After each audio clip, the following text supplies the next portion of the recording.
22 heures sur Télé Djibouti. Merci à vous de nous rejoindre pour ce bulletin d'information dont voici les principaux titres. Réunion sur la permission de construction au ministère de l'Habitat et l'Agence nationale pour la promotion de l'investissement. Et dans l'actualité internationale, Donald Trump a évoqué donc la Corée du Nord et l'immigration durant son discours sur l'état d'union. C'était les titres, merci à vous de nous rejoindre. L'Agence nationale pour la promotion des investissements, l'ANPI, en partenariat avec le département de l'Habitat, a organisé ce matin une réunion portant sur l'amélioration du climat des affaires, n'est-ce pas Asma? Oui, effectivement, alors la réunion Ahmad s'est focalisée sur la délivrance des permis de construire dans notre pays. Et bien, outre les responsables de l'Agence nationale pour la promotion des investissements, l'ANPI, y ont également pris part le secrétaire général du ministère en charge des investissements à la présidence, M. Abdelilmi Ashkir, et du secrétaire général de l'environnement et de l'habitat, M. Dine Abdallah, les responsables du service des domaines, de la mairie, ainsi que des hauts cadres d'autres départements concernés. Eh bien, la réunion a été conjointement présidée par M. Abdelilmi Ashkir et de M. Dine Abdallah. Notre pays a mis en place une stratégie multisectorielle pour améliorer le climat des affaires. L'année dernière, la République de Djibouti a été jugée positivement pour ses efforts visant à faciliter l'investissement, investissement direct par une agence de notation, Doing Business, et bien un organisme affilié à la Banque mondiale. Djibouti cherche donc à améliorer ses performances en la matière et être mieux classé par l'agence de notation, donc Doing Business. Des réunions multisectorielles sont ainsi régulièrement organisées pour attirer les investisseurs. L'octroi ainsi, Ahmed, des permis de construire doit être ainsi facilité. Merci Asma. Et pour plus de précisions concernant cette réunion, je vous propose de suivre les explications du directeur de l'ANPI, M. Mahdi Darar. La République de Djibouti a décidé fermement à ce que la notation de notre pays à travers ce fameux rapport Doing Business de la Banque mondiale soit significativement améliorée. Aujourd'hui, toutes les institutions nationales qui interviennent dans le processus d'obtention des permis de construire étaient là, à commencer par la direction de l'aménagement du territoire, de l'urbanisme et de l'habitat, la direction des domaines, la mairie de Djibouti qui est signataire des permis de construire. Il y avait aussi les autres institutions sectorielles intervenant comme les labos, le laboratoire central du bâtiment.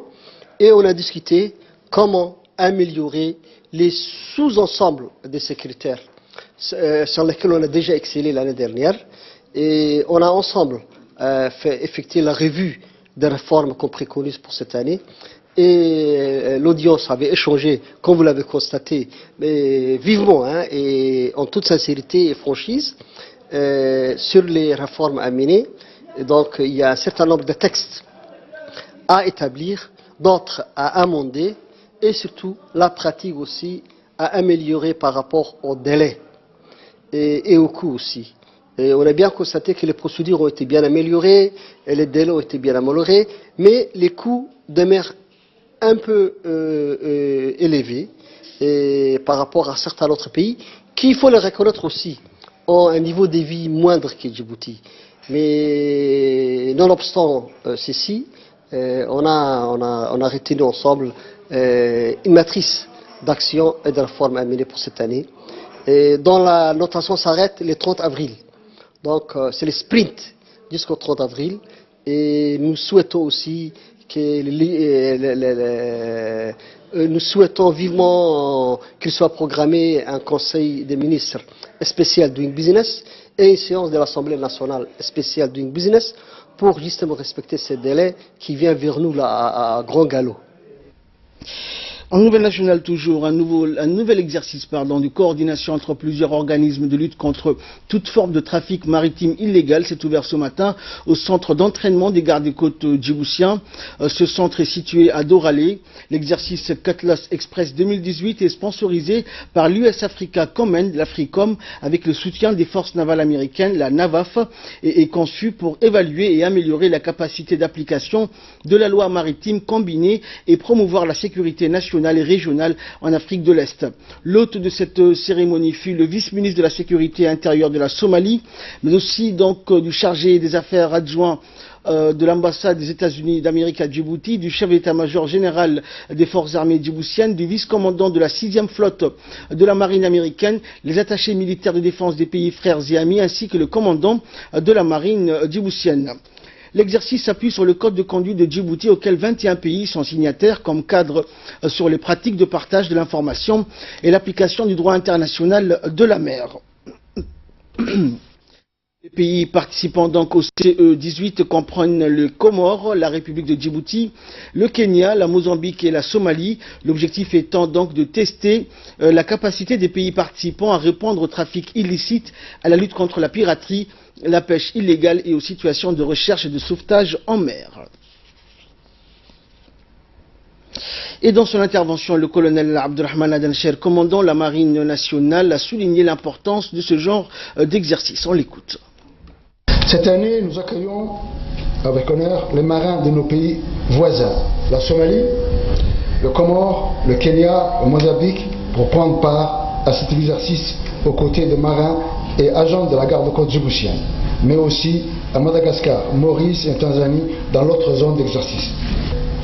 L'objectif de cet exercice durant les phases CPX, Command and Post Exercice, et FTX, Fair Training Exercice, est de développer la coopération, l'interopérabilité entre nos forces maritimes régionales et l'application des procédures et standards mis en place dans le COP de l'ISAF.